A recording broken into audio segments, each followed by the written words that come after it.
It felt like any other evening, nothing out of the ordinary.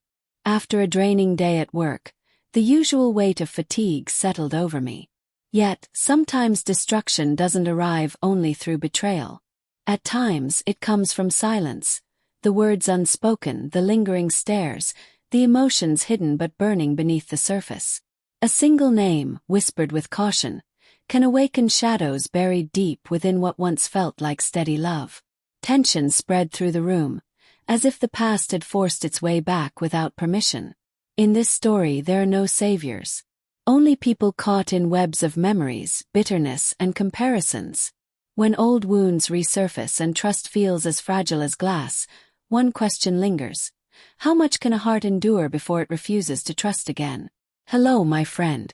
I'm grateful you're here. If this is your first visit, don't forget to subscribe and share this video with your loved ones. It truly supports the channel. Also, let me know where you're tuning in from. I always enjoy reading your thoughts. Now let's get into the story. It began on a Thursday night. A night like many others, until my wife Catherine spoke words that shook me to my core. "Mason, I have something I need to tell you," she said, her voice low, trembling with unease. It was late, far too late for serious talk, but the look in her eyes told me this wasn't casual. Something heavy was coming, and I could feel it pressing down already. I tried to hide the dread rising in me. "What is it?" I asked, my concern slipping through. "You're making me nervous." She hesitated, drew in a breath, then released her words in a rush. "It's about Julian," she whispered. The sound of his name hit me like ice. Julian, her ex-husband. His presence had haunted my thoughts for years. I never expected it to surface like this. I had seen him once, long ago. Wealthy, confident, everything I was not. Back then, he had showered her with gifts, but something about him had always unsettled me. A hold over her that never seemed fully broken. "What about Julian?" I asked, struggling to steady my voice. Catherine faltered, then blurted it out. "I saw him today. Then he called afterward. He wants to meet again." My chest tightened, emotions swirling like a storm. "Why would you even consider that?" asked, sharper than I meant. Her eyes widened at my tone, but she held my gaze. "I don't want anything from him, Mason. Promise. But he's been reaching out more and more. And I just..." Her voice trailed off, searching for the right words. "Why didn't you tell me sooner?" I cut in, anger creeping through. "You know how I feel about him." "I know," she whispered, voice trembling. "I didn't want to upset you. I thought it would fade away." "Did it?" I asked quietly, the hurt slipping through. "No," she admitted, shaking her head. "It didn't." I leaned back, the world spinning, my balance gone. My thoughts raced, but I forced myself to appear calm. "So what happens now?" "I don't know," she said softly, eyes clouded with doubt. "I'm not going back to him. But I feel like he won't stop." I swallowed hard, steadying my voice. "Then what do you want me to do?" Catherine bit her lip, staring down at her hands. "I don't know, but I need you to trust me. I want nothing to do with Julian. Please believe me." I wanted to. I truly did. But something inside whispered that this was more than a simple confession. That there were layers she hadn't revealed. Something I wasn't ready to face. The days that followed only deepened that feeling. Subtle things, little signs, kept adding weight to the unease gnawing at me. Until one evening the breaking point came.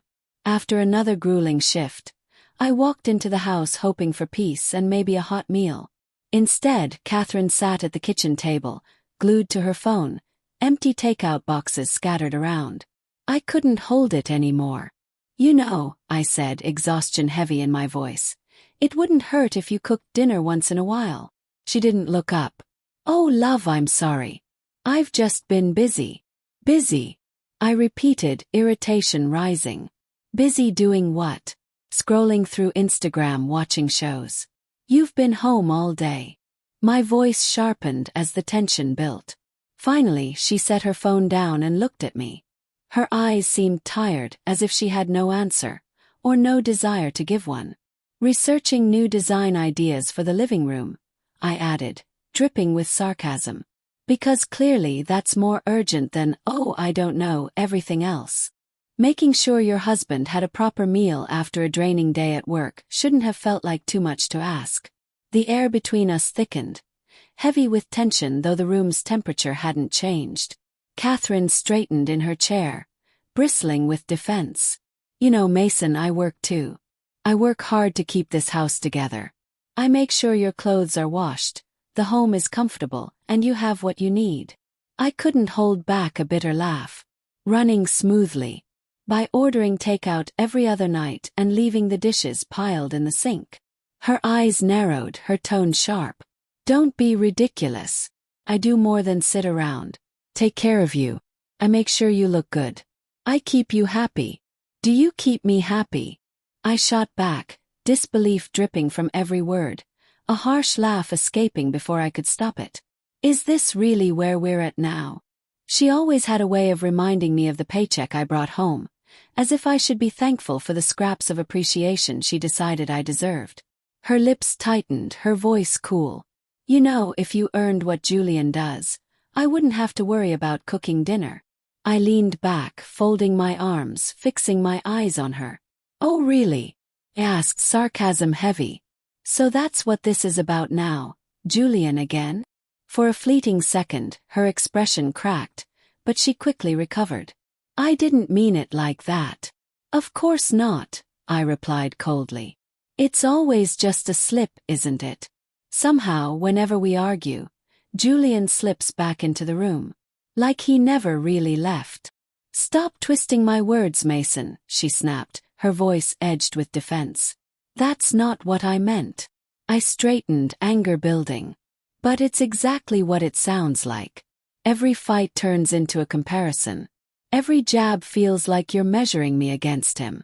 Like I'll never be enough. Catherine pushed back her chair and stood, arms crossed. I never said you were failing. You don't need to, I fired back. It's there in every little remark.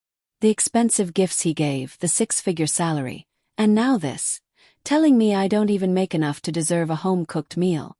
Do you even hear yourself? She opened her mouth, then closed it. For a brief moment, I saw something soften in her eyes, a flicker of guilt maybe, but it vanished, replaced by the same hardened stance. You're overreacting, she dismissed. I was frustrated. You came home in a bad mood, and we ended up fighting over dinner. That's all. Overreacting.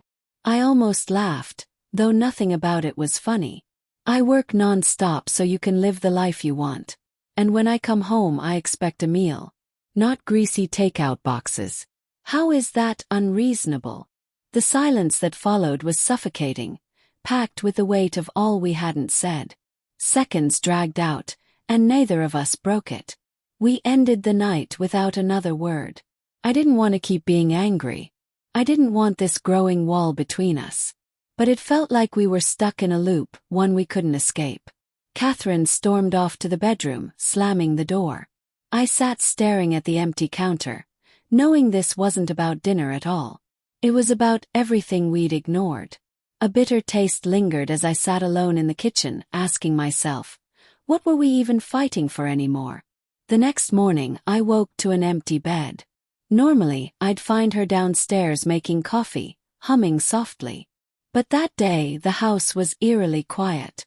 On the kitchen table sat a hastily written note. Sorry. I'll be back late. Late. What did that even mean? Was she with her sister? My stomach knotted. The hours dragged like days. My mind replayed the fight, the sharp words that cut deeper than they should have. By the time I got home, the house was dark. Still no sign of her. Called, but it went straight to voicemail. Panic edged closer with every passing minute. Maybe she was at her parents', but when I called, they hadn't seen her either. The night stretched endlessly. I paced the living room, drowning in worst-case scenarios. Then around midnight my phone buzzed. It was Catherine. Relief surged, then frustration as soon as I heard her shaky voice. Mason, she whispered, barely audible. I'm sorry. I needed to get away. clear my head. When she finally came home, I didn't hold back. Where the hell were you? My voice rose, my anger sharpened by worry. Do you know what you put me through? I just needed time, she murmured, unable to meet my eyes. You didn't mean to. Scoff. You vanished without a word, Catherine. Silence lingered before she replied, defensively. I'll be home soon. But I hung up, too filled with rage and confusion.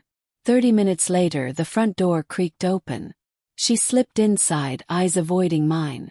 I'm staying with my sister for a few days, she said coldly. I need space. I stood frozen. She packed quickly, mechanical in her movements. When will you be back? I managed, my voice weak. I don't know, she replied, zipping her suitcase. I just need time alone. And then she was gone. The following days were unbearable. No text, no calls. Just silence, an endless void. I buried myself in work, but unease gnawed at me constantly. On the third day, my coworker Adam approached quietly, glancing around before leaning close. Mason, I need to tell you something, he said, his expression grave. My heart pounded. I saw Catherine the other night, he confessed. My stomach dropped. Where? Forced out. At a bar downtown. With some guy. They seemed close, laughing, talking. Then they left together. Hugged before walking out. My chest tightened. Who was he? Asked, my voice breaking. Adam described him. I didn't need long to recognize the man. Julian. Her ex-husband. The one she swore was out of her life. But the truth was clear, he wasn't. The realization hit like a blade. I couldn't ignore it anymore. I needed answers. I hired a private investigator. The very next day the report came in. Catherine and Julian had gone to dinner. The chemistry between them undeniable. Afterward they went to his place, kissed on the sidewalk and walked inside together. The photos were undeniable. Proof I couldn't deny. My entire world shattered as I stared at them. Catherine had betrayed me with Julian. By noon I had divorce papers in motion. That same afternoon, I showed up at her sister's, photos in hand. Her sister looked confused as I stormed in. Mason, what's going on? Where is she? I demanded. Catherine stepped into the room, face blank. What's wrong? I slammed the photos onto the table. This is what's wrong. Her face drained of color as her eyes landed on the pictures. Mason, save it. I cut her off coldly. So this is what you needed space for? Running back to your ex? Her voice cracked. I didn't mean for this to happen. I was confused. Confused. I repeated, disbelief sharp in my voice. By running back to him. That's your answer. She tried to speak, her tone soft, almost fragile. I never wanted to hurt you. I'm sorry. I shook my head, exhaustion weighing heavier than anger. Sorry doesn't erase this, Catherine. You betrayed me with him. A deep sigh slipped from my chest as the fury drained, leaving nothing but emptiness. I can't do this anymore, I said quietly. I'm done. The divorce papers are already filed. This is over. Her eyes widened, panic spilling into her face. Please, Mason, don't leave me. I'm sorry. But I said nothing. Without another word I turned and walked out. The divorce went through quickly. Catherine stayed with her sister, holding on to the hope of rekindling things with Julian now that she was free. But it didn't unfold the way she imagined. Julian had no interest in rebuilding a future. He only wanted something casual. When the truth hit her, when she realized she had lost everything, Catherine came back to me. Tears streamed down her cheeks as she pleaded. I made a mistake, she whispered desperately. Please, Mason, give us another chance. But I had already let go. I had already found peace with the pain. I've accepted what happened, Catherine, I told her, my voice steady. But I can't go back. I deserve better than this. Her face crumbled. Without another word, she turned and left, carrying with her the last fragments of our broken marriage. And I closed that door for good, ready to step forward into whatever the future would bring.